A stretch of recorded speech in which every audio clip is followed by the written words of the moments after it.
Good afternoon or good morning, depending upon where you're watching from. You are watching Health News Now with Doc and Dean.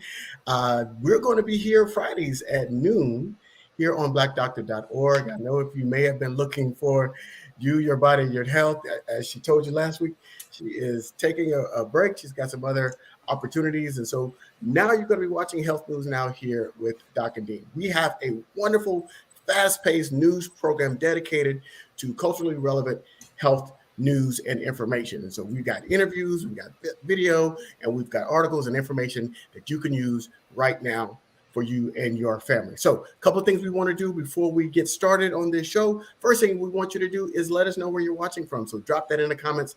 Let us know where you're watching from. The second thing we want you to do is if you're finding some information that you like and that you know that you need to share this with your friends. Let them know that Health News Now is here on noon on Fridays. And finally, if you have any questions, make sure you drop those in the comments section and let us know what you would like to know so we can answer your questions. So I think we've got all the particulars. We got a great show for you today. We're going to be talking about the Omicron variant, let you know what's happening there. We're also going to be talking about the stigma of mental health a little bit. We also have some shorts on the flu because I know everything's about COVID, but there are still other illnesses out there that we're dealing with. So we got the flu, and since we got holiday season coming up, we've got holiday safety. So we've got a whole packed show for you today. So stick around, hold tight, grab the handlebars, and we're about to get started. Doc, how are you doing? I'm good this morning. I'm good. I got a little Christmas spirit or Kwanzaa spirit. I'm celebrating everything. That's my Absolutely. tradition. But I'm also excited about the opportunity to come on blackdoctor.org with you every week and give people the latest news about Black health. The stuff that we talk about are stuff that other people will be talking about next week. So those of you who are interested in keeping up with what's going on in Black health, this will be the place for you to be every Friday. Absolutely. Well, let's go ahead and get started. What's the Well, first let's topic? start with the Omicron virus. I'm a little uneasy about this virus. You're getting all kinds of different impressions as to how bad the virus is. To explain to our audience, the Omicron is a variant of the regular coronavirus. We don't want to go too deep into that, but variants are different. They are mistakes in the virus, actually, but Right. they have properties that make them more infectious. And this seems to be really more infectious. I think whereas the Delta virus mutates every 2 weeks, this thing mutates every 3 days. Now, the good thing is, I think, that it produces a milder illness in those that are vaccinated. But I'm not that comfortable. Everybody knows exactly what's going to happen with this virus. But what I can say is that vaccinated people, no matter what vaccination, and certainly if you're boosted, are better protected against the virus. But I don't know, Ellis. Are you a little uneasy about this virus? I am, but we did a show recently about this, and we had some experts on kind of talking about it. Now remember, Omicron variant we're about 3 weeks in, so they're still collecting data. But what we can find out right now is you're absolutely right. It seems to be way more contagious. It spreads a lot easier than the previous variants that we've had, including Delta. Delta is still the predominant uh, variation or variant here in the U.S. And you're absolutely right. It seems right now that Omicron is producing less symptomology and it's less severe with regards to comparison to the Delta variant. But that ease of spreadability and the quick rapidness and way it is mutating uh, can does cause some concern with regards to at some point if we do not get a handle on COVID, that we might eventually get a variation that is going to be not handled well by the vaccines or not handled well by our immune system. And then that's going to be the biggest challenge that we're going to have to face. So we've got to get this under control. Otherwise, it might create a variant that, But I'm seeing around the edges though. There's a study out of Columbia University where they really looked at this virus and looked at its effectiveness of the vaccines against it. And it was really a little discouraging. I mean, it was the numbers weren't as great no, as people without a booster. It was something like 33 to 35% effective. So these vaccinations. This was a study that was released yesterday, and I don't think that's the dominant philosophy about the variant. But I think that we're going to have to look at this differently. Overall, though, I guess we just have to say that if you're not vaccinated, you're just culture for this virus. And I think, and I have a feeling. Every morning I wake up, I said, this virus is out to get me. I mean, it's going to change, and so I'm going to change. So once I saw the variant, I started putting my mask back on, doing other things. And so if you're gathering together during the holidays, look, this is not the time to throw everything to the wind. And, you got to be careful, because we don't know enough about this virus. And more importantly, in the future, there's going to be some virus that's going to laugh at our vaccinations. And then we really will have a fight on our hands. Yeah, I think ultimately what we still have to do, the formula that has been working the best, is wearing a mask, washing your hand, and watching your distance. Though that formula right there has been effective against all the variants. So when we're talking about how to stay safe, whether you're vaccinated or unvaccinated, wear a mask, wash your hands, watch your distance. Those are the three best ways in order to keep yourself safe. Now, the vaccines, it is showing, some studies have shown, they did some studies in nursing homes, and they showed that people that got the booster were showing no change with regards to rates of infection. People that were fully vaccinated had some change. It had gone up. They were getting some breakthrough cases with regard to fully vaccinated, but not having the severe cases. And of course, the unvaccinated were having the most severe cases when it came to Omicron. So if you're fully vaccinated, get your booster to kind of protect you. Excuse me. If you're unvaccinated, it provides some sort of protection. With that cough, have you been tested this week? I have been tested. But look, I just have two more messages before we move into our next segment. First of all, I know you're tired and weary, with wearing masks and social distancing. But you know who's not tired, Ellis? The virus is not tired. Not tired. Virus is not tired. So if you get tired, you know what happens in a match between two people when one gets tired.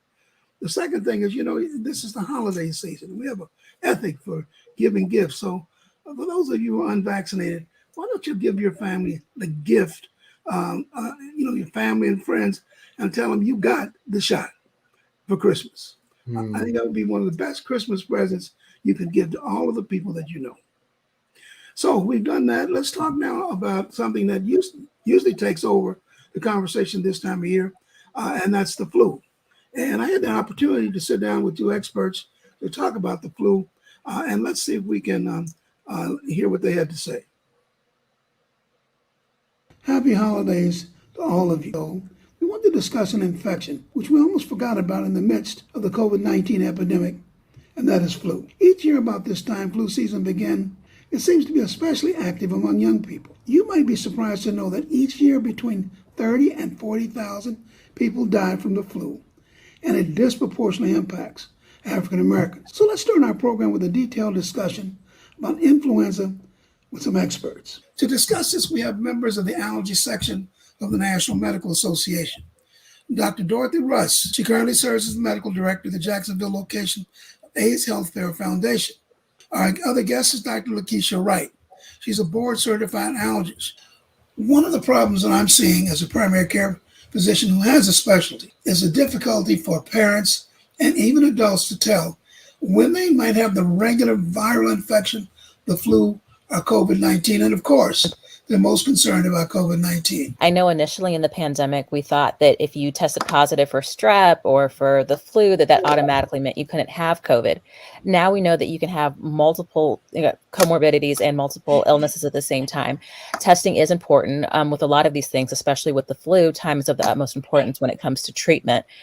Here in Florida, we have kind of come down off of our curve. Hopefully we'll stay there after the holidays, but it's important to make sure that we get treatment right away.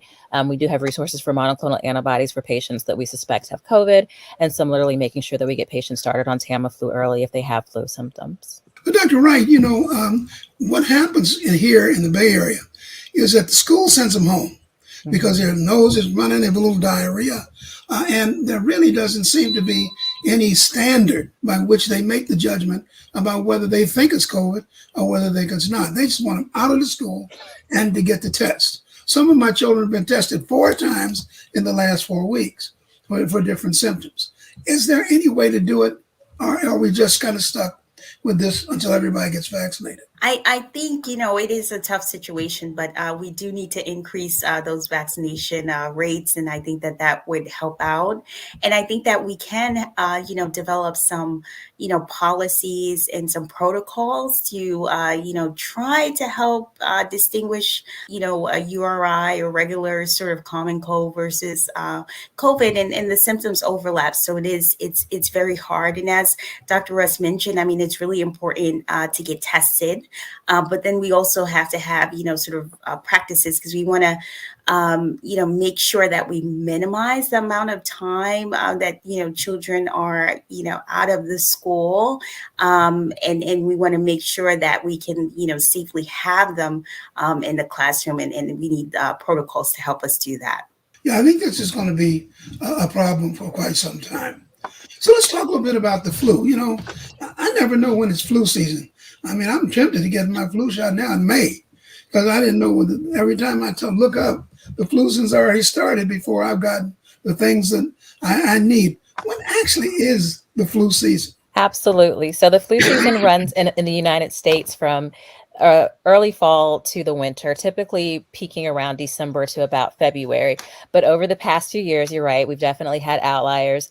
I've had flu cases as early as August and as late as as late as June, which pretty much consists of the whole year. For me, my rule of thumb is to always make sure that I'm getting my flu shot and my son's flu shot by October 15th. That way it has time for the antibodies to build and to make sure that by the time we've hit that peak in December that we're protected. I like to break things down for my patients, and I discuss viruses, and I say they're like families and we have cousins, and that's how we talk about it. So you have adenovirus and rhinovirus and the influenza virus. Those are all different families, as well as coronavirus. And then once you get into the families, you have different strains, which would be influenza A or influenza B. I like to call them cousins.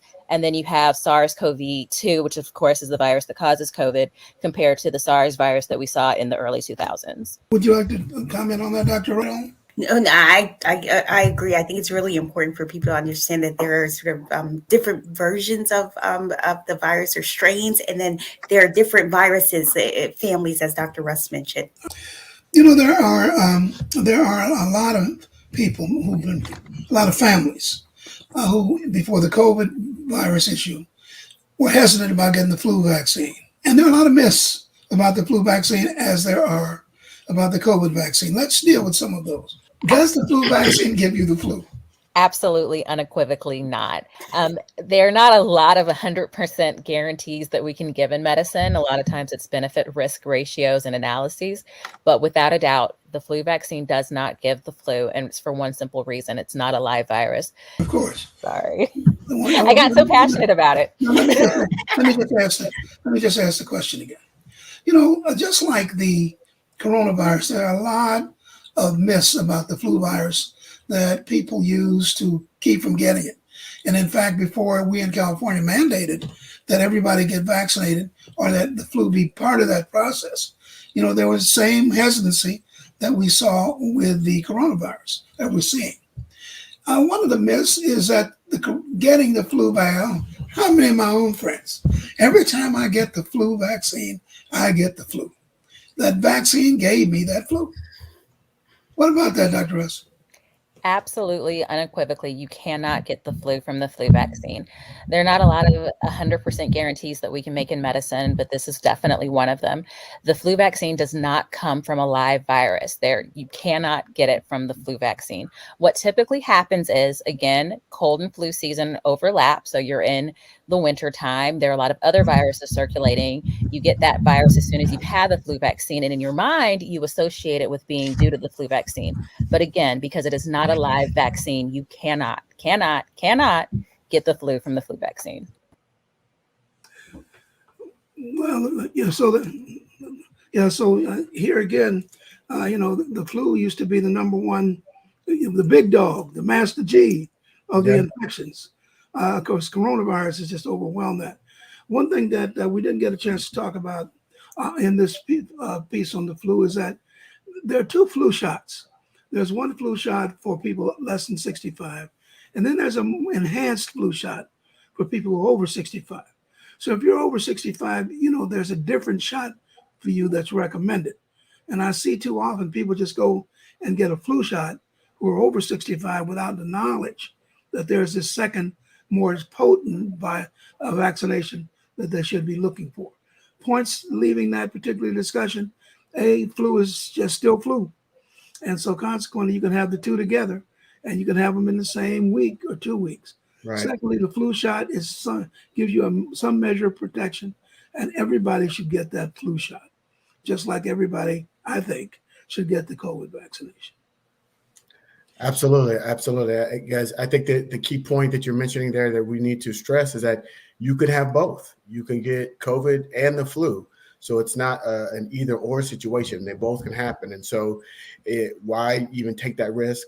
Go ahead and get your flu shot. If you're fully vaccinated, go ahead and get your flu shot. If you're not, get them together. You can get them both together. Your body will be able to define it. But you definitely need to make sure that your body has some sort of protection against both of these viruses, because as we know, the flu is still deadly. It hasn't proven to be as deadly as coronavirus, but it's still very deadly, and we have to make sure that we are protected. All right. Well, that's leads us maybe a bit into our next segment. I'm looking at the literature pretty much every week for a number of reasons, and I see an emerging body of information to talk about and expose, like the pandemic exposed, the mental stress on African Americans in this country based upon piling the coronavirus pandemic on top of all the other stresses that they have had to deal with. One of the things that is disturbing in these studies is that there is still in our community, Mr. Dean, and you're more of an expert on this than certainly I am, that going and getting help, mental health, when you think that you need it or when you see it in your friends and family, is a step backwards. It means that you're crazy. It means that you've given up. It means that you didn't use all the techniques you were supposed to use. And so we don't seek mental health services as Black people like we should. And every journal has something about that this month. Well, absolutely. I think there's a twofold and two-pronged reasoning for that. First, within our community, we have a theme that says, you just got to tough out what's happening to you. So you've got to tough out all of the overt and covert racism that we deal with on a regular basis, the microaggressions that we deal with on a regular basis, the stereotyping and the discrimination that we see on a regular basis. I think the proliferation of the Karen videos have shown what Black people have to deal with on a regular basis, but we've been dealing with that for a long time. Only now is it becoming more public, and there's a label associated with it. It's funny, but that's the reality of what we have to deal with, and sometimes it's not as funny. The second piece of that is the stigma on the public standpoint of reaching out for mental health services. We know the stereotypes associated with Black Americans. So when you add, hey, I have mental stressors, you're sending a message not only to your community that I can't handle what's going on, but you're sending something to the mainstream community that, hey, this person might become dangerous. And as a Black American, our skin makes us dangerous to mainstream America. So now you're saying, oh, I've got mental issues. I have some mental challenges. I may have some depression, some anxiety. I may be dealing with bipolar or even more psychotic illnesses like schizophrenia and things like that. Now you're sending a message, I might be a danger. And then now on top of whatever stereotype they have about being Black Americans. So it becomes very, very complicated when we're talking about engaging in mental health services as a Black American. Well, I couldn't have said it better. I do think that if you feel you're slipping into darkness, or you see one of your relatives are slipping into darkness, there are usually you usually have access to some mental health services. And taking that step to seek that care doesn't mean that you're crazy or that you're too weak to deal with it yourself. It means that you know that you need to be strong mentally to deal with the other things that you have to do. Like I said once before, the COVID epidemic has pulled the Band-Aid off the health equity issue for African Americans. And you can believe me, we're in a little window right now where we're kind of hot so people want to deal with it. But after 6, 7 months, we'll be back struggling on our own, and not being able or not being willing to assess mental health services can get you into a lot of trouble, and certainly your relatives that you see. So we want to lighten up our conversation a little bit and get back into the holiday spirit. I have had some experiences myself during the holidays trying to, do things right. I saw my neighbor almost burn the neighborhood down trying to fry a turkey, and I've seen people with lights that just dangle all over the place. And there's lots of things that we can be happy about during the holiday season, but we'd be happier if we're safer. So we want to turn to one of our special correspondents, Donna Carey, Dr. Donna Carey, who's going to talk to us a little bit about holiday safety. Hi, everybody. Happy holidays to you and your family. Today, we're going to talk about some ways to help make sure that as you celebrate your holidays, whether it's Christmas, Hanukkah, Kwanzaa, as you are celebrating, that you celebrate safely. So we're going to talk about 4 things today. We're going to talk about travel safety, some safety tips about decorations. We're going to talk about fire safety. And lastly, because it is the holiday season, we're going to talk about toys. All right, so let's start with travel. In terms of travel safety, we know that holidays are amongst the most deadliest time of year. And that's for a couple of reasons. There are a number of people on the road. Number 2, there is alcohol most likely involved in about a third of our accidents. So as you're celebrating and you're with your family and your friends, please consider having a designated driver, someone who is going to not have a drink about 2 to 3 hours prior to leaving, and that person will be in charge of making sure that everyone gets home safely. If you know someone in your family who has been drinking a little bit too much, this is the time where you can step in and say, hey, let me take you home, or let's have someone else take you home.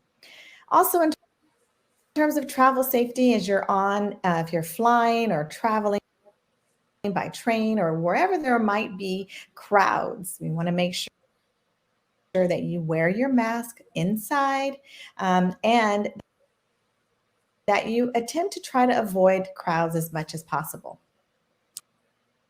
As you're traveling this holiday season, be mindful of what you're doing prior to your travel. If you're traveling home to see grandparents or people who have young children, you want to try to make sure that you limit your activity and exposure to coronavirus or to the flu virus about 3 to 5 days prior to your travel. That way, you will know if you start feeling ill that it might be a good idea for you to decline the invitation and to remain home. As you're traveling this holiday season, it's really important that you make sure to be mindful of your own symptoms and the symptoms of those around you. All right, let's talk about decorating. So safe decorating. I love decorations. I love the holiday season. So as you're decorating, there's some things to also be mindful of. Be mindful of what decorations you're putting in your house. If you're having a live Christmas tree, you want to make sure that that live Christmas tree stays alive during the holiday season. So maybe cut off the bottom of that tree, put it in water, or what I like, it's a great hack, is to put lots and lots of ice into a bucket and sit your tree inside that bucket, right? And then as the ice begins to melt, your tree continues to stay hydrated. So you don't want your live tree to get dry because that is a potential fire hazard. So if you are decorating with lights, safety decorating, as you are decorating your homes this holiday season and making them so beautiful, we want to make sure that you pay attention to how you're decorating and what you're decorating your home with. If you're going to use lights, you want to make sure that the lights don't have any fray at the end of the lights, that there aren't any shortages in the light switches themselves, and if there's any bulbs that need to be replaced, that you replace them prior to placing them on the tree. We don't want any electrical fires accidentally starting. If you're using an artificial tree or a live tree, we want to make sure that you keep those away from any vents that are fireplaces, candles, anything that have the potential to cause damage or fires to the tree. You also want to make sure that if you're going to decorate with things like mistletoe, that you keep that away from children, because you want to make sure that your children don't accidentally take anything that could be poisonous. And lastly, as you're decorating, particularly if you have a live tree, you want that tree to stay alive. So a hack that I love is in my bowl where my tree is sitting, I put tons and tons of ice cubes with just a little bit of water to allow the ice cubes to slowly melt. And that allows my tree to remain vibrant and alive for a long period of time. Let's move on to fire safety, because this is in this time of year with holidays, we see lots of fires. So we talked a little bit about keeping your trees away from candles, fireplaces, or heating vents. You also want to make sure that all of your other decorations that are flame or fire resistant. If you have an artificial tree, you want it to say fire resistant. Please make sure that as you light candles to have that lovely smell in your home, that you will not leave those candles unattended. Don't leave the candles on as you leave your home. Don't leave the candles on as you go to sleep at night. If you want candles close to your Christmas tree, make sure they're flameless candles. That way you have the light and the beauty of the candles, but not the danger of the fires. Finally, let's talk about toys. Now, this is the holiday season, so we love having toys. We want to make sure, though, that the toys are safe. Really pay attention to the ages on the toy packages. For our children who are less than 3, no matter how smart you think those kids are, no matter how precocious those kids are, make sure that if they're under the age of 3, that there are no small parts that they can put in their mouth, because that is a choking hazard. And no matter what, kids are kids, they're curious, and lots of them like to put things in their mouth. So we want to make sure that they are not toys that can cause choking for our babies who are less than 3. You also want to be mindful of toys that you're getting older kids, especially if they need to be plugged into an outlet, because you want to make sure that those kids really are old enough to understand how to plug a toy into the outlet safely. In terms of other toys, you want to make sure that you check with parents, so that if you are going to buy a toy with wheels, skateboard, a bicycle, a hoverboard, that to see if they already also have a helmet or elbow pads or wrist pads, and consider,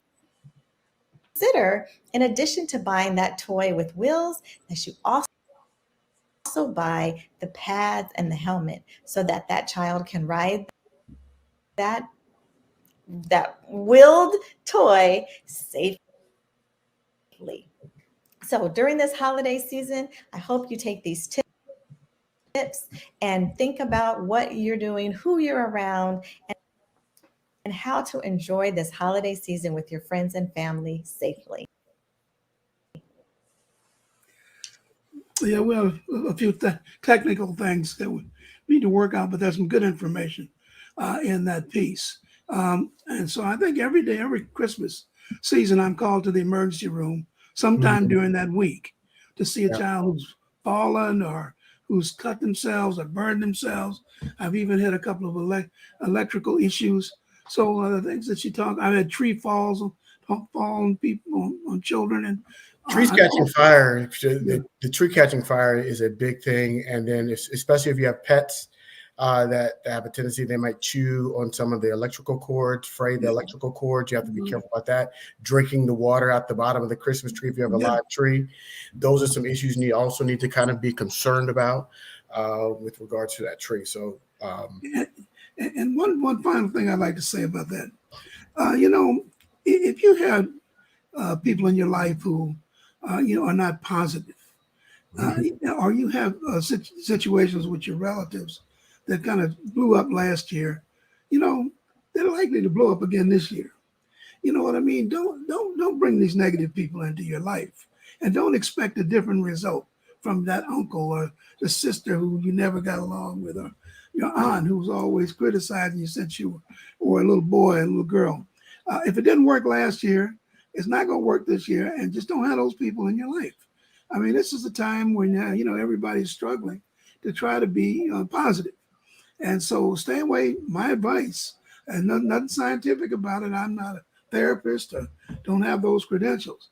Don't let people into your life, at least for a few days, who are negative and who you had a problem with last year. I can tell you from experience, you're going to have the same problem this year. Absolutely. I cannot echo that even more. One of the things, and I know we talked about mental health earlier, but this is all part of that mental health. Understand where your triggers are. And sometimes family members can be that trigger. And so you might be sailing along smooth. You'll get around that one family member that tends to trigger you. And if you don't recognize what that trigger is, you can have an explosive kind of holiday season with your family each year. So you always got to make sure what the triggers are, what the deal is, and find a way to protect yourself mentally. And so sometimes that might be, hey, I might just stay home this year, or recognize it's a trigger and don't get sucked into those same arguments that tend to become explosive. So this concludes our first show. I think, obviously it's never going to be perfect, but each week is going to be informative. We're going to pull out the latest information so that if you stick with us, you'll be ahead of the game. And I always end the program by saying, health is your biggest asset, so protect it.